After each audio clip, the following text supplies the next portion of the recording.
Hello friends, welcome to Resolute Academy. English grammar സെക്ഷൻ്റെ സീരീസിലെ അടുത്ത വീഡിയോ ആയിട്ടാണ് ഞാൻ വന്നിട്ടുള്ളത്. ഇന്ന് പാർട്ട് 2 നമ്മൾ ഡിസ്കസ് ചെയ്യും. കഴിഞ്ഞ പാർട്ടിൽ നമ്മൾ എന്താണ് ഗ്രാമറിൻ്റെ ബേസിക്സ് ആദ്യം കുറച്ച് ഡിസ്കസ് ചെയ്തു. എന്നിട്ട് നമ്മൾ സിമ്പിൾ പ്രസൻറ്റ് ടെൻസിൻ്റെ യൂസേജസും അതിൻ്റെ സ്ട്രക്ചറൊക്കെ നമ്മൾ നോക്കിയായിരുന്നു. And now today will go and move to the simple past tense. Okay, so let's see എന്താണ് സിമ്പിൾ പാസ്റ്റ് ടെൻസിൻ്റെ സ്ട്രക്ചർ എന്നുള്ളത്. സോ സിമ്പിൾ പാസ്റ്റ് ടെൻസിൻ്റെ സ്ട്രക്ചർ എന്ന് പറഞ്ഞാൽ സിമ്പിളാണ്. Subject plus V2. Okay, subject plus V2 വേർബിൻ്റെ സെക്കൻഡ് ഫോം. നമ്മൾ കഴിഞ്ഞ ക്ലാസ്സിൽ വേർബിൻ്റെ ഫോംസ് പഠിച്ചായിരുന്നു. V2 എന്നുള്ളത് സെക്കൻഡ് ഫോമാണ്. ഓക്കെ, ഇനി അതെങ്ങനെ വരും? Say for example I played. First form എന്ന് പറയുന്നത് പ്ലേ ആണ്. Second form played. ഇതിൻ്റെ തേർഡ് ഫോമും പ്ലേഡ് തന്നെയാണ്. സി വേർബിൻ്റെ ഫോംസ്, എല്ലാം വേർബിൻ്റെ ഫോംസ് എനിക്കിവിടെ പഠിപ്പിക്കാനോ പറഞ്ഞു തരാൻ പറ്റില്ല. നിങ്ങൾ ഏതെങ്കിലും ഒരു വേർബ് കാണുമ്പോൾ ഗൂഗിളിൽ സെർച്ച് ചെയ്താൽ മതി forms, all the forms for this particular verb. Okay, ആ വേർബ് എന്ന് എഴുതിയിട്ട് സെർച്ച് ചെയ്താൽ മതി. അങ്ങനെ പഠിച്ച് വരാനേ പറ്റുള്ളൂ. It's practically not possible to by heart all the verbs together and its forms. One by one you will learn it if you don't know it. Okay, so നമുക്കിവിടെ നോക്കാം. I played cricket yesterday. Okay, so ഇതിൻ്റെ first usage എന്ന് പറയുന്നത് ഒരു finished action ആണെങ്കിൽ, പാസ്റ്റിൽ ഒരു finished action ആയിട്ടുണ്ടെങ്കിൽ അവിടെ നമ്മൾ എന്ത് യൂസ് ചെയ്യും? സിമ്പിൾ പാസ്റ്റ് ടെൻസ് യൂസ് ചെയ്യും. That is subject plus V2. Finished action എന്ന് പറഞ്ഞാൽ കംപ്ലീറ്റ് ആയി എന്ന് ഉറപ്പ് കാണിക്കുന്നുണ്ട്. ഓക്കെ, ഫോർ എക്സാമ്പിൾ ഇവിടെ നോക്ക്. I played cricket yesterday. ഇന്നലെ ഞാൻ ക്രിക്കറ്റ് കളിച്ചു. യെസ്റ്റർഡേ എന്നുള്ളത് കഴിഞ്ഞ ഭാഗമാണ്, ഫിനിഷ്ഡ് ആക്ഷൻ ആണ്. അതുകൊണ്ട് ഞാൻ എന്താണ് ചെയ്തേക്കുന്നത്? ഞാനല്ലേ ക്രിക്കറ്റ് കളിച്ചത്, സബ്ജക്റ്റ്, അതിൻ്റെ കൂടെ V2. ഓക്കെ, സിമ്പിൾ പാസ്റ്റ് ടെൻസിലാണ് ഇട്ടേക്കുന്നത്. അതുപോലെ I boat A car yesterday. വീണ്ടും ഡേ ബിഫോർ യെസ്റ്റർഡേ, ഇന്നലത്തേക്ക് ഒരു ദിവസം മുമ്പ്. അങ്ങനെയാണെങ്കിൽ വീണ്ടും അത് ഫിനിഷ്ഡ് ആക്ഷൻ ആണ്. അതുകൊണ്ട് തന്നെയാണ് ഇവിടെ സബ്ജക്ട് പ്ലസ് V2 ഇട്ടിട്ടുള്ളത്. Okay, so I hope you understood the first usage. That is if there is a finished action then you should use subject plus V2. നമ്മൾ സിമ്പിൾ പ്രസൻറ്റ് ടെൻസിലും ഇതേപോലെ habitual action വേണ്ടി നമ്മൾ കണ്ടായിരുന്നു, കുറച്ച് words ഉണ്ടായിരുന്നു. അതുപോലെ തന്നെ ഈ സിമ്പിൾ പാസ്റ്റ് ടെൻസിലെ ഈ ഫസ്റ്റ് യൂസേജിന് വേണ്ടി നമുക്ക് കുറച്ച് വേർഡ്സ് ഉണ്ട്. ഇപ്പോൾ yesterday, the day before yesterday just examples ആണ്. ഇതല്ലാതെ വേറെയും കുറേ വേർഡ്സ് ഉണ്ട്. Let's try to see those words. അതിനെ ഒന്ന് എഴുതിയെടുക്കുക. ഓക്കെ, കണ്ടോ, ഈ യെസ്റ്റർഡേ വെച്ച് വരുന്ന എല്ലാം word, yesterday morning, yesterday evening, yesterday afternoon, day before yesterday, ago. നമ്മൾ പറഞ്ഞു I met him 2 years ago, 3 years ago, 4 years ago. Yes, he met with an accident 2 years ago. Ago കൊണ്ട് വരുന്ന എല്ലാം പാസ്റ്റിലാണ്. ദ അതർ ഡേ, കഴിഞ്ഞ ദിവസം. അതുപോലെ last night, last week, last വെച്ച് വരുന്നത് last night, last week, last month, last year. Okay, പിന്നെ ഏതെങ്കിലും പാസ്റ്റിലുള്ള ഒരു പെർട്ടിക്കുലർ ഇയർ. ഇപ്പോൾ 2005 എന്നാണ് പറയുന്നത്. He boat A car in 2005. 2005 എന്താണ്? കംപ്ലീറ്റ് ആയിട്ടുള്ള ഇയർ ആണ്. നമുക്ക് ഇതിനു മുമ്പ് ഇന്നത്തെ ദിവസത്തെ പുറകിലുള്ളതാണ്. ഇന്നത്തെ ഈ നിമിഷത്തെ പുറകിലുള്ള എന്തായാലും അത് ഫിനിഷ്ഡ് ആക്ഷൻ ആണ്. ഓക്കെ, ഐ ഏറ്റ് ലഞ്ച് 1 hour ago. ഒരു മണിക്കൂർ മുമ്പ് ഞാൻ ലഞ്ച് കഴിച്ചിട്ടുണ്ടെങ്കിലും എന്താണ്? ഫിനിഷ്ഡ് ആക്ഷൻ ആണ്. ഫിനിഷ്ഡ് ആക്ഷൻ ആണെങ്കിൽ അത് സിമ്പിൾ പാസ്റ്റ് ടെൻസിലേ വരാവൂ. ഓക്കെ, അതുപോലെ any particular month in the പാസ്റ്റിൽ ഏതെങ്കിലും ഒരു പെർട്ടിക്കുലർ മന്തിനെ കുറിച്ച് പറഞ്ഞാലും സെയിം സിറ്റുവേഷൻ തന്നെയാണ്. അത് നമ്മൾ സിമ്പിൾ പാസ്റ്റ് ടെൻസിലായിരിക്കും യൂസ് ചെയ്യുന്നത്. നമുക്ക് അതിൻ്റെ എക്സാമ്പിൾസ് നോക്കാം. ഇവിടെ നോക്ക്. ഇത് നിങ്ങൾ ആദ്യം പോസ് ചെയ്തിട്ട് തനിയെ ഒന്ന് ട്രൈ ചെയ്ത് നോക്കാം കേട്ടോ. എന്നിട്ട് ഞാൻ വീഡിയോ പ്ലേ ചെയ്താൽ മതി. സോ ഇവിടെ പറയുന്നത് എന്താണ്? Terrorist have taken shelter in the near by village last month after the soldiers launched an attack over them. So last month നമുക്ക് എന്താണ് കാണിക്കുന്നത്? ഫിനിഷ്ഡ് ആക്ഷൻ ആണെന്ന്. ആരാണ് ഷെൽട്ടർ എടുത്തത്? Some terrorist. Okay, have taken shelter എന്നല്ലേ എഴുതിക്കുന്നത്. നമുക്ക് എന്താണ് വേണ്ടത്? സിമ്പിൾ പാസ്റ്റ് ടെൻസിലല്ലേ വേണ്ടത്. സിമ്പിൾ പാസ്റ്റ് ടെൻസിൽ സബ്ജക്റ്റിന് ശേഷം വേർബിൻ്റെ സെക്കൻഡ് ഫോം. അപ്പോൾ സബ്ജക്റ്റിന് ശേഷം ഹാവ് ഒന്നും വരില്ല. ഓക്കെ, വേർബ് ഏതാണ്? ടേക്ക് ആണ്. അതിൻ്റെ സെക്കൻഡ് ഫോം എന്ന് പറയുന്നത് ടുക്ക് ആണ്. Take, took, second form taken, പിന്നെ ടേക്കിംഗ്, അങ്ങനെയാണ് വരുന്നത്. ഓക്കെ, സോ സെക്കൻഡ് ഫോം എന്താണ്? ഇതാണ്. So some terrorist took shelter in the nearby village last month after the soldiers launched an attack over them. I hope this is clear. അടുത്ത്, I have bought a car in 1998 for lakh rupees. അവിടെ 2 lakh rupees എന്ന് എഴുതിക്കോ, missing ആണ്. So 1998 ഒരു finished action ആണ്. ആരാണ് car വാങ്ങിച്ചത്? ഞാൻ. അതാണ് സബ്ജക്റ്റ്. ഫിനിഷ്ഡ് ആക്ഷൻ ആകുമ്പോൾ സിമ്പിൾ പാസ്റ്റ്, സബ്ജക്റ്റിന് ശേഷം ഹാവ് ഒന്നും വരില്ല. സബ്ജക്ട് പ്ലസ് V2 അല്ലേ നമ്മുടെ സ്ട്രക്ചർ. അതിനിടയ്ക്ക് ഹാവ് ഹാസ് ഒന്നും ഇല്ല. Directly V2. Okay, so I bought a car in 1998 for 2 lakh rupees. That is the structure. Okay. അടുത്ത് പറയുന്നത് 7 years ago, the devastating flood had destroyed their cities and some people of Kerala are still rebuilding their life. Okay. ഇവിടെ 7 years ago എന്ന് പറയുമ്പോൾ എന്താണ്? Finished action ആണ്. ഇവിടെ subject. അപ്പോൾ അതിന് ശേഷം നമുക്ക് ഫിനിഷ്ഡ് ആക്ഷൻ ആണെങ്കിൽ എന്ത് വേണം? സബ്ജക്ട് പ്ലസ് V2 അല്ലേ. ടെൻസ് പാസ്റ്റിലാവുണ്ട്, സിമ്പിൾ പാസ്റ്റ് ആവുണ്ട്. ഡിവാസ്റ്റേറ്റിംഗ് ഫ്ലഡ് ആണ് സബ്ജക്റ്റ്. അതിനുശേഷം ഹാഡിൻ്റെ ആവശ്യമില്ല. വേർബിൻ്റെ സെക്കൻഡ് ഫോം ഡിസ്ട്രോയ് എന്നുള്ള വേർബിൻ്റെ സെക്കൻഡ് ഫോം ഡിസ്ട്രോയിഡ് ആണ്. തേർഡ് ഫോമും ഡിസ്ട്രോയിഡ് ആണ്. സോ ഇവിടെ ഇത് സെക്കൻഡ് ഫോമായിട്ട് നമ്മൾ അസ്യൂം ചെയ്യും. So 7 years ago, the devastating flood destroyed their cities and some people of Kerala are still building their lives. ഇവിടെ ഇതെന്തുകൊണ്ടാണ് സ്റ്റിൽ ബിൽഡിംഗ്? ഇതെന്താണ് സിമ്പിൾ പ്രസന്റ്, ഇത് പ്രസന്റ് കണ്ടിന്യൂസ്ലി കിടക്കുന്നത്? കാരണം പറയുന്ന സെൻറ്റൻസിൻ്റെ അർത്ഥം മനസ്സിലാക്കണം. 7 വർഷം മുമ്പ് ഇവരെ ഫ്ലഡ് ഡിസ്ട്രോയ് ചെയ്തു, പക്ഷേ അതിൽ ചില ആൾക്കാർ എന്താണ് ഇപ്പോഴും റീബിൽഡ് ചെയ്യാൻ നോക്കുന്നതാണ്. അതുകൊണ്ടാണ് ഇത് പ്രസന്റ് കണ്ടിന്യൂസ്ലി കിടക്കുന്നത്. കൺജങ്ഷന് ശേഷം വേറെ പാർട്ടാണിത്. അവിടെ നമുക്കത് ടെൻസ് മാറിയൊന്നും പ്രശ്നമില്ല. I hope you understand my point. Okay, so this സ്റ്റേറ്റ്മെൻറ്റിൽ കറക്ഷൻ എന്ന് പറയുന്നത് 7 years ago the devastating flood destroyed their cities. Okay, fine. So first usage എല്ലാം ക്ലിയർ ആയെന്ന് വിശ്വസിക്കുന്നു. Let's see the second usage. Second യൂസേജിൽ മനസ്സിലാക്കേണ്ടത് ഈ പറയുന്ന എക്സ്പ്രഷൻസ് കിടക്കണില്ലേ, it is time, it is about time, it is high time, it is opportune time. ഈ എല്ലാ എക്സ്പ്രഷൻസിന് ശേഷം നമുക്ക് സിമ്പിൾ പാസ്റ്റ് ടെൻസ് മാത്രമേ യൂസ് ചെയ്യാൻ പറ്റുള്ളൂ. That is subject plus V2 മാത്രമേ വരുള്ളൂ. ഓക്കെ, ഈ എല്ലാ എക്സ്പ്രഷൻസിൻ്റെ അർത്ഥം എന്ന് പറഞ്ഞാൽ this is the right time എന്നാണ്. ഇത് ഏറ്റവും കറക്റ്റ് ടൈം എന്നാണ്. This is the right time എന്നാണ് ഇതിൻ്റെ അർത്ഥം. ഇപ്പം നമ്മൾ പറയാണ് it is the right time you started preparing for your exam. You started preparing for your exam എന്ന് പറഞ്ഞാൽ ഓൾറെഡി കുറച്ച് വൈകിട്ടുണ്ട്, പക്ഷേ ഇതിനപ്പുറം വൈകരുത്. ഇത് ഏറ്റവും ആപ്റ്റ് ടൈമാണ്. ഇതാണ് ഉദ്ദേശിക്കുന്നത്. It is right time, perfect time. Okay, so it is time, it is high time, it is about time, it is opportune time എന്നുള്ള എക്സ്പ്രഷൻസിന് ശേഷം എപ്പോഴും നമ്മൾ യൂസ് ചെയ്യുന്ന സ്ട്രക്ചർ എന്ന് പറയുന്നത് സിമ്പിൾ പാസ്റ്റ് ടെൻസ് ആണ്. ഈ പറയുന്ന ഏതൊരു എക്സ്പ്രഷൻ വന്നാലും നമ്മൾ അതിന് ശേഷം സിമ്പിൾ പാസ്റ്റ് ടെൻസേ യൂസ് ചെയ്യുള്ളൂ, സബ്ജക്ട് പ്ലസ് V2. സോ ഇവിടെ നോക്ക്, it is high time we start to study. ഇവിടെ നോക്ക്, ഇറ്റ് ഈസ് ഹൈ ടൈമിന് ശേഷം നമ്മൾ എന്താ പറഞ്ഞാൽ സബ്ജക്റ്റ് പ്ലസ് പിന്നെ എന്ത് വേണം, വേർബിൻ്റെ സെക്കൻഡ് ഫോം വേണം. സ്റ്റാർട്ട് അല്ല, സ്റ്റാർട്ടഡ് എന്നാണ്. It is high time we started to study. അടുത്ത് നോക്കുകയാണെങ്കിൽ it is about time she goes to the station. It is about ടൈമിന് ശേഷം നമ്മൾ എന്താ പറഞ്ഞത്, സിമ്പിൾ പാസ്റ്റ് ടെൻസ് വേണം, സബ്ജക്റ്റ് ഷീ ആണ്, അതിന് ശേഷം V2 വരണം. ഗോയുടെ V2 വേർബിൻ്റെ സെക്കൻഡ് ഫോം എന്താണ്, ഗോ ഫസ്റ്റ് ഫോം ആണ്, അതിൻ്റെ സെക്കൻഡ് ഫോം വെൻറ്റ് ആണ്. ഗോ, വെൻറ്റ്, ഗോൺ, പിന്നെ ഗോയിങ്, അങ്ങനെ. So it is about time she went to college എന്നാണ്, വെൻറ്റ് ടു ദ സ്റ്റേഷൻ എന്നാണ്. ഓക്കെ, അടുത്ത് ഇറ്റ് ഈസ് അപ്പോർച്യൂണിറ്റി ടൈം അല്ല, അപ്പോർച്യൂൺ ടൈമാണ്.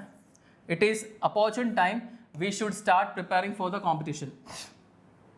അതുപോലെ സെയിം, ഇറ്റ് ഈസ് അപ്പോർച്യൂൺ ടൈമിന് ശേഷം സബ്ജക്റ്റ് വന്നു, പക്ഷെ നമ്മൾ ഷുഡ് എന്നുള്ള യൂസേജ് നമ്മളിവിടെ യൂസ് ചെയ്യില്ല. നമുക്കറിയാലോ സബ്ജക്റ്റിന് ശേഷം ഡയറക്റ്റ്ലി V2 വരാം. യെസ്, ഷുഡിൻ്റെ സെൻസ് നമ്മൾ ചെയ്യണം എന്നുള്ള സെൻസ് വരാം സ്റ്റേറ്റ്മെൻറ്റ്, പക്ഷേ ഷുഡ് യൂസ് ചെയ്യാൻ പാടില്ല. ഷുഡ്, വുഡ്, കുട്ടൊന്നും ഇതിൻ്റെ ഇടയിൽ യൂസ് ചെയ്യാൻ പാടില്ല, കാരണം സബ്ജക്റ്റിന് ശേഷം ഡയറക്റ്റ്ലി V2 വരണം. സോ അഡ്വേർബ്സ് ഒക്കെ ഡിഫറെൻ്റ് ആണ്, പക്ഷേ you cannot use a word which shows future or something like that.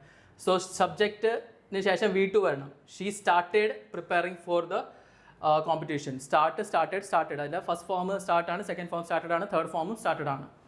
So it is opportune time we started preparing for the competition. It is time you eat food. ഇവിടെ നോക്ക്, it is time subject V2 വരണം. ഈറ്റിൻ്റെ V2 എന്ന് പറയുന്നത് ഏറ്റ് ആണ്. Okay, eat, ഏറ്റ്, eaten. Okay, it is time U ഏറ്റ് food. അടുത്ത് ഇറ്റ് ഈസ് ഓപ്പർച്യൂണിറ്റി അല്ല, അപ്പോർച്യൂൺ. വീണ്ടും it is opportune time the government should take some strict actions against the terrorist. Again, opportune time ആണ്, the government ആണ് ഇവിടെ subject, should പറ്റില്ല. Take ആണ് നമ്മളെ വേർബ്. ടേക്കിൻ്റെ നേരത്തെ ഞാൻ പറഞ്ഞില്ല, ടേക്ക് ഫസ്റ്റ് ഫോം ആണ്, അതിൻ്റെ സെക്കൻഡ് ഫോം ടുക്ക് ആണ്. Okay, so it is opportune time the government took some strict actions against the terrorist. I hope this usage is clear to all of you. Okay, now let's see the third usage. മൂന്നാമത്തെ usage എന്ന് പറയുന്നത് habit of the past. നമ്മുടെ പാസ്റ്റിലൊരു habit പറയുകയാണെങ്കിൽ നമ്മൾ എന്ത് use ചെയ്യും, simple present tense ആണ് use ചെയ്യണത്. പക്ഷേ അതിൽ സ്ട്രക്ചറിൽ ചെറിയൊരു മാറ്റമുണ്ട്, സ്ട്രക്ചറിൽ ചെറിയൊരു വ്യത്യാസമുണ്ട്.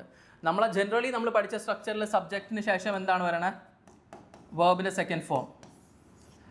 യെസ്, നമ്മൾ ഈ പാർട്ടല്ല, ഇത് നമുക്ക് പിന്നീട് നോക്കാം, അപ്പുറത്തുള്ളത് ഇത് നോക്കിയാൽ മതി. ഹാബിറ്റ് ഓഫ് ദ പാസ്റ്റിൽ നമ്മൾ സിമ്പിൾ പാസ്റ്റ് ടെൻസ് ആണ് യൂസ് ചെയ്യണമെങ്കിലും അതിൻ്റെ സ്ട്രക്ചർ എന്ന് പറയുന്നത് എങ്ങനെയാണ്, സബ്ജക്ട് പ്ലസ് യൂസ്ഡ് ടു. ഇത് നമ്മുടെ മോഡൽ വേർബാണ്. മോഡൽ വേർബിന് ശേഷം ഞാൻ പറഞ്ഞിട്ടുണ്ട് വേർബിൻ്റെ ഫസ്റ്റ് ഫോമേ വരുള്ളൂ. So basically you have to understand habit of the past. ഞാൻ പണ്ട് കോളേജിൽ ക്രിക്കറ്റ് കളിക്കുമായിരുന്നു, അല്ലെങ്കിൽ കളിച്ചിരുന്നു. അപ്പോൾ ഞാൻ എന്ത് പറയും, I use to play cricket in the college എന്നല്ലേ? Yes or no? അതെൻ്റെ ഹാബിറ്റ് ആയിരുന്നു പാസ്റ്റിലുള്ള. ഞാൻ കോളേജ് കാലത്ത് കളിച്ചിരുന്നതാണ്, അപ്പോൾ ഫിനിഷ്ഡ് ആക്ഷൻ ആണ്. പക്ഷേ അന്ന് എൻ്റെ ഒരു ഹാബിറ്റ് ആയിരുന്നു. അതുകൊണ്ട് ഞാൻ എന്ത് യൂസ് ചെയ്തു, അതിന് ശേഷം യൂസ്ഡ് ടു എന്ന മോഡൽ വേർബ് യൂസ് ചെയ്തു. ഞാൻ നിങ്ങളുടെ ഈ ഫസ്റ്റ് വീഡിയോയിൽ സ്റ്റാർട്ടിങ്ങിൽ പറഞ്ഞു മോഡൽ വേർബിന് ശേഷം എപ്പോഴും എന്താണ് വേർബിൻ്റെ ഫസ്റ്റ് ഫോമേ വരുള്ളൂ. ബാക്കി എല്ലാ റൂൾസിനെ അതെന്ത് ചെയ്യും, സൂപ്പർസീഡ് ചെയ്യും. സോ ജനറൽ റൂൾ നമ്മൾ സിമ്പിൾ പാസ്റ്റ് ടെൻസിൻ്റെ എന്താണ് സ്ട്രക്ചർ സബ്ജക്ട് പ്ലസ് V2 ആണ്. പക്ഷേ നമുക്ക് ഹാബിറ്റ് ഓഫ് ദ പാസ്റ്റ് കാണിക്കാൻ വേണ്ടി യൂസ് ടു എന്നുള്ള മോഡൽ വേർബ് യൂസ് ചെയ്യേണ്ടി വരുന്നു. യൂസ് ടു എന്നുള്ള മോഡൽ വേർബ് യൂസ് ചെയ്യേണ്ട കാരണം തന്നെ അവിടെ സ്ട്രക്ചറിൽ എന്ത് വരും, വേർബിൻ്റെ ഫസ്റ്റ് ഫോം വരും.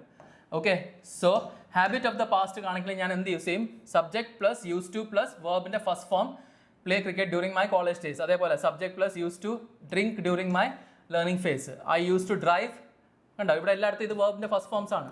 ഓക്കെ, ആൻഡ് ഇത് യൂസ് ടു വന്നുകൊണ്ട് നമുക്ക് എന്ത് ചെയ്തിട്ടുണ്ട്, അതിനുശേഷം നമ്മൾ വേർബിൻ്റെ ഫസ്റ്റ് ഫോം യൂസ് ചെയ്തിട്ടുണ്ട്. സോ ഇത് habit of the past simple past ടെൻസിൻ്റെ സ്ട്രക്ചർ യൂസേജ് തന്നെയാണ്. പക്ഷേ സ്ട്രക്ചറിൽ ചെറിയ വ്യത്യാസമുണ്ട്. കാരണം നമുക്ക് നടുക്ക് നമ്മൾ എന്ത് യൂസ് ചെയ്തു, മോഡൽ വേർബ് യൂസ് ചെയ്തു. മോഡൽ വേർബ് യൂസ് ചെയ്ത് കഴിഞ്ഞാൽ അതിന് ശേഷം ബാക്കിയുള്ള റൂൾസിനെക്കാളും അത് സൂപ്പർ സൈഡ് ചെയ്യും. മോഡൽ വേർബ്സിന് ശേഷം വേർബിൻ്റെ ഫസ്റ്റ് ഫോമേ വരുള്ളൂ. ഇനി ഇപ്പർ സൈഡിൽ നോക്ക്, ഇതിനെ കമ്പയർ ചെയ്തിട്ട് വേറൊരു കൺസെപ്റ്റാണ്. നമ്മൾ സ്റ്റാർട്ടിങ്ങിൽ ഫസ്റ്റ് സിമ്പിൾ പ്രസൻറ്റ് ടെൻസിൽ ഹാബിച്വൽ ആക്ഷൻ എന്നുള്ള കൺസെപ്റ്റ് പഠിച്ചായിരുന്നു. ഹാബിച്വൽ ആക്ഷൻ ആയിരിക്കും നമ്മൾ എന്താ പറഞ്ഞത്, സിമ്പിൾ പ്രസൻറ്റ് ടെൻസ് യൂസ് ചെയ്യും. That is subject plus V1 plus S or ES use ചെയ്യുമെന്ന് പറഞ്ഞു. ഹാബിച്വൽ ആക്ഷൻ കാണാൻ വേണ്ടി നമുക്ക് ചില വേർഡ്സ് ഉണ്ടായിരുന്നു. Every day, often, certain, often, usually, അങ്ങനെ കുറേ വേർഡ്സ് ഉണ്ടായിരുന്നു. ആ വേർഡ്സ് കാണുമ്പോഴാണ് നമ്മൾ എന്ത് മനസ്സിലാക്കിയിരുന്നത്, അതൊരു ഹാബിച്വൽ ആക്ഷൻ ആണെന്ന്. പക്ഷേ ചില സമയത്ത് എന്താണ്, സ്റ്റേറ്റ്മെൻറ്റിൽ ഹാബിച്വൽ ആക്ഷനുള്ള വേർഡ് യൂസ് ചെയ്യാതെ തന്നെ, എന്ന് പറഞ്ഞാൽ എവറി ഡേ അങ്ങനെ ഒരു വേർഡ് യൂസ് ചെയ്യാതെ ഞാനിത് ഡെയിലി ചെയ്യുന്നുണ്ടെന്ന് കാണിക്കാൻ പറ്റും. ആ സ്ട്രക്ചറിനെയാണ് നമ്മളിവിടെ എഴുതിയിട്ടുള്ളത് ഹാബിറ്റ് ഓഫ് ദ പ്രസൻറ്റ്. ഇങ്ങനെ ഒരു സ്ട്രക്ചർ യൂസ് ചെയ്ത് കഴിഞ്ഞാൽ നമുക്ക് ഹാബിച്വൽ ആക്ഷന് വേണ്ടിയുള്ള വേർഡ്സ് യൂസ് ചെയ്യാതെ തന്നെ സിമ്പിൾ പ്രസൻറ്റ് ടെൻസിൽ കാര്യം പറയാൻ പറ്റും. ഓക്കെ, എവറി ഡേ എന്നോ അല്ലെങ്കിൽ ഓഫൻ എന്നോ പറയാതെ ആ വേർഡ്സ് യൂസ് ചെയ്യാതെ തന്നെ സിമ്പിൾ ടെൻസ്, ഇത് സിമ്പിൾ പ്രസൻറ്റ് ടെൻസിൻ്റെ സ്ട്രക്ചറാണ്. ഇവിടെ കമ്പാരിസണിന് വേണ്ടിയാണ് ഞാൻ ഇവിടെ കൊണ്ടിട്ടേക്കുന്നത്. ഓക്കെ, സോ ഇതിൻ്റെ സ്ട്രക്ചർ എന്താണ്, സബ്ജക്റ്റിന് ശേഷം ഈസ്, ആം, ആർ, അതിന് ശേഷം യൂസ് ടു, അത് കഴിയുമ്പോൾ എന്താണ് V1 പ്ലസ് ING. ഈ രണ്ടിലെ ഡിഫറൻസ് ഒന്ന് മനസ്സിലാക്കുക. ഇതെൻ്റെ ഹാബിറ്റിലോ പാസ്റ്റിലുള്ള ഹാബിറ്റാണ് കാണിക്കുന്നത്, ഇതെൻ്റെ പ്രസൻറ്റിലുള്ള ഹാബിറ്റാണ് കാണിക്കുന്നത്. പ്രസൻറ്റിലുള്ള ഹാബിറ്റ് നമ്മൾ രണ്ട് സ്ട്രക്ചർ പഠിച്ചിട്ടുണ്ട്. അതിലെ പ്രസൻറ്റ് ഹാബിച്വൽ ആക്ഷൻ കാണിക്കുന്ന വേർഡ്സ് ഉണ്ടെങ്കിൽ നമ്മൾ ഏത് സ്ട്രക്ചർ യൂസ് ചെയ്യും, subject plus V1 plus S or ES. പക്ഷേ ഹാബിറ്റ് കാണിക്കുന്ന വേർഡ്സ് ഇല്ലെങ്കിൽ, ഞാൻ ഇപ്പോൾ പറയുകയാണ് എനിക്ക് ടീച്ചിങ് എൻ്റെ ഒരു ഹാബിറ്റാണ്. ഓക്കെ, അതിന് രണ്ട് രീതിയിൽ പറയാം. ഐ ടീച്ച് എവറി ഡേ, അല്ലെങ്കിൽ ഐ ഓൾവേസ് ടീച്ച്. ഓക്കെ, അല്ലെങ്കിൽ എന്ത് പറയാം, I am used to teaching, I am used to teaching. ഇതും എൻ്റെ ഹാബിറ്റിൻ്റെ അർത്ഥം തന്നെയാണ്, I am used to teaching. ഇപ്പം I teach every day. Okay, ഇതിലെന്താണ് എവറി ഡേ ഹാബിച്വൽ ആക്ഷൻ്റെ വേർഡ് ഉണ്ട്, അതുകൊണ്ട് ഞാൻ സബ്ജക്ട് പ്ലസ് V1 ഇട്ടിട്ടുണ്ട്. ഐയുടെ കൂടെ ഞാൻ പറഞ്ഞില്ല, ആമും വാസും മാത്രമേ സിംഗുലർ ആയിട്ട് വരുള്ളൂ, ബാക്കി പ്ലൂറലാണ്. അതേസമയം എനിക്ക് എവറി ഡേ എന്നുള്ള വാക്ക് ഒഴിവാക്കിയിട്ട് ഇതേ കാര്യം പറയണം. അങ്ങനെയാണെങ്കിൽ ഞാൻ എന്ത് പറയും, ഐയുടെ കൂടെ ഞാൻ പറഞ്ഞിട്ടുണ്ട് ആം ആണ് യൂസ് ചെയ്യുന്നത്. I am used to teaching എന്ന് പറഞ്ഞാൽ ടീച്ചിങ് എൻ്റെ ഒരു സ്വഭാവമാണ് അല്ലെങ്കിൽ ഹാബിറ്റാണ്. ഓക്കെ, സോ രണ്ടിൻ്റെയും ഡിഫറൻസ് നോക്ക്. ഹാബിറ്റ് ഓഫ് ദ പാസ്റ്റിൽ സബ്ജക്റ്റിന് തൊട്ട് ശേഷം നമ്മൾ എന്ത് യൂസ് ചെയ്തിട്ടുണ്ട്, യൂസ് ടു യൂസ് ചെയ്തിട്ടുണ്ട്. അതുകൊണ്ട് തന്നെ അതിനുശേഷം വേർബിൻ്റെ ഫസ്റ്റ് ഫോം നമ്മളെ ജനറൽ റൂൾ അങ്ങനെ തന്നെ മെയിൻറ്റെയിൻ ചെയ്തിട്ടുണ്ട്. പക്ഷേ ഇവിടെ ഹാബിറ്റ് ഓഫ് ദ പ്രസൻറ്റിൽ സബ്ജക്റ്റിന് തൊട്ട് ശേഷം നമ്മൾ ഈസ്, ആം, ആർ ഈ ഹെൽപ്പിംഗ് വേർബ്സ് യൂസ് ചെയ്യുന്നുണ്ട്. അതിന് ശേഷമാണ് യൂസ് ടു യൂസ് ചെയ്തത്. ഈ ഹെൽപ്പിംഗ് വേർബ് യൂസ് ചെയ്തുകൊണ്ടാണ് ഇവിടെ വേർബിൻ്റെ ഫസ്റ്റ് ഫോമിൻ്റെ കൂടെ ING കൂടെ ചേരുന്നത്. ഇവിടെ നമുക്ക് എന്ത് ചെയ്യുന്നില്ല, സബ്ജക്റ്റിനും യൂസ് ടു ഇടയിൽ ഹെൽപ്പിംഗ് വേർബ്സ് ഇല്ല. സബ്ജക്റ്റിന് തൊട്ട് ശേഷം യൂസ് ടു കിടക്കുകയാണ്, അതുകൊണ്ട് അതിന് ശേഷം വേർബിൻ്റെ ഫസ്റ്റ് ഫോമേ വരുള്ളൂ. പക്ഷേ ഇവിടെ സബ്ജക്റ്റിനും യൂസ് ടു ഇടയിൽ ഹെൽപ്പിംഗ് വേർബ് യൂസ് ചെയ്തു. എവിടെയൊക്കെ നമ്മൾ ഹെൽപ്പിംഗ് വേർബ് യൂസ് ചെയ്യും അതിനുശേഷം വേർബിൻ്റെ ഫോം എന്താവും, ING ഫോം ആവും, കണ്ടിന്യൂസ് ഫോം ആവും പാസീവ് ആക്റ്റീവ് വോയിസിൽ. Okay, so please understand, habit of the present കാണിക്കണമെങ്കിൽ എൻ്റെ സ്ട്രക്ചർ എന്താണ്, സബ്ജക്റ്റിൻ്റെ കൂടെ ഞാൻ എന്ത് യൂസ് ചെയ്യും, ഈസ്, ആം, ആർ, അതിനുശേഷം യൂസ് ടു യൂസ് ചെയ്യും. യൂസ് ടുക്ക് മുന്നേ ഹെൽപ്പിംഗ് വേർബ് യൂസ് ചെയ്തിട്ടുണ്ടെങ്കിൽ യൂസ് ടുക്ക് ശേഷം V1 ഉണ്ട്, പക്ഷേ അതിൻ്റെ കൂടെ ING കൂടെ ചേരും. എന്നാൽ യൂസ് ടുക്ക് മുന്നേ ഹെൽപ്പിംഗ് വേർബ് യൂസ് ചെയ്തിട്ടില്ല, അങ്ങനെയാണെങ്കിൽ യൂസ് ടുക്ക് ശേഷം എന്താണ്, വേർബിൻ്റെ ഫസ്റ്റ് ഫോമേ വരുള്ളൂ. സോ സബ്ജക്റ്റിൻ്റെ കൂടെ ഹെൽപ്പിംഗ് വേർബ് യൂസ് ചെയ്യാതെ യൂസ് ടു വന്നു കഴിഞ്ഞാൽ പ്ലസ് V1 വന്നു കഴിഞ്ഞാൽ അതെന്താണ്, ഹാബിറ്റ് ഓഫ് ദ പാസ്റ്റ് ആണ്. Subject plus ESMR plus use to plus V1 വന്നു കഴിഞ്ഞാൽ V1 പ്ലസ് ING എന്ന് പറഞ്ഞാൽ എന്താണ്, ഹാബിറ്റ് ഓഫ് ദ പ്രസൻറ്റ് ആണ്. ഇത് സിമ്പിൾ പ്രസൻറ്റ് ടെൻസ് ആണ്. സിമ്പിൾ പ്രസൻറ്റ് ടെൻസിൻ്റെ സ്ട്രക്ചർ തന്നെയാണ്, സ്ട്രക്ചർ വ്യത്യാസമാണ്. ഇതും സിമ്പിൾ പാസ്റ്റ് ടെൻസിൻ്റെ സ്ട്രക്ചറാണ്, സ്ട്രക്ചർ വ്യത്യാസമാണ്. ഓക്കെ, രണ്ട് രീതിയിൽ അവതരിപ്പിക്കാൻ പറ്റുന്ന ഒരു സംഭവത്തിനാണ്. സോ ഇവിടെ I played cricket during my college days എന്നും എഴുതാം. പക്ഷേ അവിടെ ഞാൻ പാസ്റ്റിൽ ആ സംഭവത്തിന് തന്നെ എന്താണ്, എനിക്ക് എന്താണ് ഐ യൂസ് ടു പ്ലേ എന്നും എഴുതാം. Both are correct. Is a clear? So ഈ സ്ട്രക്ചർ ഹാബിറ്റ് ഓഫ് ദ പാസ്റ്റിന്, ഇത് ഹാബിറ്റ് ഓഫ് ദ പ്രസൻറ്റിന്. I hope it's clear. Okay, ഇത് ക്ലിയർ ആയിട്ടുണ്ടെങ്കിൽ നമുക്ക് ലാസ്റ്റിലോട്ട് മൂവ് ചെയ്യാം. ഇനി നമ്മൾ നേരത്തെ പറഞ്ഞ പോലെ ഇതിനും ഉണ്ട് ഇൻട്രോഗേറ്റീവ്. നമ്മൾ സിമ്പിൾ പ്രസന്റ് ടെൻസിൽ കണ്ടില്ലായിരുന്നു ഇൻട്രോഗേറ്റീവ് നെഗറ്റീവ് സ്റ്റേറ്റ്മെന്റ്സ്. ഇതിനും ഉണ്ട് ഇൻട്രോഗേറ്റീവ് നെഗറ്റീവ്. ഓക്കെ, എന്താണ്? ഡിഡ് പ്ലസ് മറ്റേ do or does plus subject plus V1 ആയിരുന്നു. ഇതിൽ did plus subject plus V1, that is did she, did plus subject plus V1 go to college. ഞാൻ കഴിഞ്ഞ വീഡിയോയിലും പറഞ്ഞിട്ടുണ്ടായിരുന്നു, നമുക്ക് ഷീ പാസ്റ്റ്, ഇത് പാസ്റ്റ് ആയതുകൊണ്ട് ഡിഡ് ആയി, ഹെൽപ്പിംഗ് വേർബ് ചേഞ്ച് ആയി. പക്ഷേ വേർബിൻ്റെ ഫസ്റ്റ് ഫോം തന്നെ വരുന്നുള്ളൂ. സിമ്പിൾ പാസ്റ്റിൽ ജനറലി V2 അല്ലേ വരുന്നത്. യൂസ് ടു കൂടെ V1 വരുന്നു, അത് എക്സെപ്ഷൻ ആണ്. But other than that V2 ആണ് വരുന്നത്. പക്ഷേ ഇവിടെ ഇൻട്രോഗേറ്റീവിൽ ഞാൻ പറഞ്ഞില്ലേ, സിമ്പിൾ പ്രസന്റ് ടെൻസ്, അത് ഇൻട്രോഗേറ്റീവ് നെഗറ്റീവ് സെൻറ്റൻസസിൽ ഹെൽപ്പിംഗ് വേർബ് മാത്രമേ ചേഞ്ച് ആവുള്ളൂ. മെയിൻ വേർബ് എന്താണ്, എല്ലാ ടെൻസസിലും സെയിം ആയിരിക്കും. ഞാൻ നോട്ട് തന്നിട്ടുണ്ട്. Okay, did she go to college. അതുപോലെ ഇവിടെ എന്താണ്, പാസ്റ്റ് എഴുതുമ്പോൾ she negative, she did not, ഇവിടെ പ്ലസ് വേണ്ട, she did not go to college. Okay, so ഇത് ജസ്റ്റ് സ്ട്രക്ചർ അറിഞ്ഞാൽ മതി. ബാക്കി എല്ലാ യൂസേജ് സെയിം ആണ്. മറ്റേ പറഞ്ഞ എല്ലാ യൂസേജും ഇവിടെ ആപ്ലിക്കബിൾ ആണ്. Based on the structure you need to make the corrections. So നിങ്ങൾക്ക് സിമ്പിൾ പാസ്റ്റ് ടെൻസിൻ്റെ യൂസേജസ് മനസ്സിലായിട്ടുണ്ടാവും. നമ്മൾ 3 യൂസേജ് പഠിച്ചായിരുന്നു. ഒന്ന് finished action in the past, പിന്നെ നമ്മൾ രണ്ടാമത്തെ യൂസേജ് പഠിച്ചത് എന്താണ്, it is high time. Just ഒന്ന് റിവൈസ് ചെയ്ത് പറഞ്ഞുതരാം. ഇതാ, it is high time, it is about time, it is opportune time, it is time. ഈ എല്ലാ യൂസേജിന് ശേഷം എന്ത് വരും, സിമ്പിൾ പാസ്റ്റ് ടെൻസ് വരും. മൂന്നാമത്തെ യൂസേജ് പഠിച്ചത് എന്താണ്, ഈ പറയുന്ന പോലെ ഹാബിറ്റ് ഓഫ് ദ പാസ്റ്റ് വരുമ്പോൾ നമ്മൾ എന്ത് യൂസ് ചെയ്യും, സിമ്പിൾ പാസ്റ്റ് ടെൻസ്. പക്ഷേ സ്ട്രക്ചറിൽ വ്യത്യാസം ഉണ്ടാവും. Subject plus use to plus V1. Habit of the present, അത് സിമ്പിൾ പ്രസന്റ് ടെൻസിൻ്റെ കാര്യമാണ്. കമ്പാരിസണിന് വേണ്ടി ഞാൻ ഇവിടെ ഇട്ടതാണ്. അതിൻ്റെ സ്ട്രക്ചറിലും വ്യത്യാസമുണ്ട്. Generally subject plus V1 plus SORES ആണ് സിമ്പിൾ പ്രസന്റ് ടെൻസിൻ്റെ സ്ട്രക്ചർ. പക്ഷേ ഇവിടെ നമുക്ക് എന്ത് വരും, subject plus ISMR plus use to plus V1 plus ING. Okay, fine. So that's all about the simple past tense. Exam point of view ആവശ്യമുള്ള എല്ലാം നമ്മളിവിടെ കവർ ചെയ്തിട്ടുണ്ട്. നമ്മൾ ഫ്യൂച്ചറിൽ പ്രാക്ടീസ് ക്വസ്റ്റൻസ് ചെയ്യുമ്പോൾ ചില എക്സെപ്ഷണൽ ക്വസ്റ്റൻസ്, എവിടെയെങ്കിലും റെയർലി വന്നേക്കുള്ള എന്തെങ്കിലും പുതിയ റൂൾസ് ഉണ്ടെങ്കിൽ നമ്മൾ അതിൽ പറയും.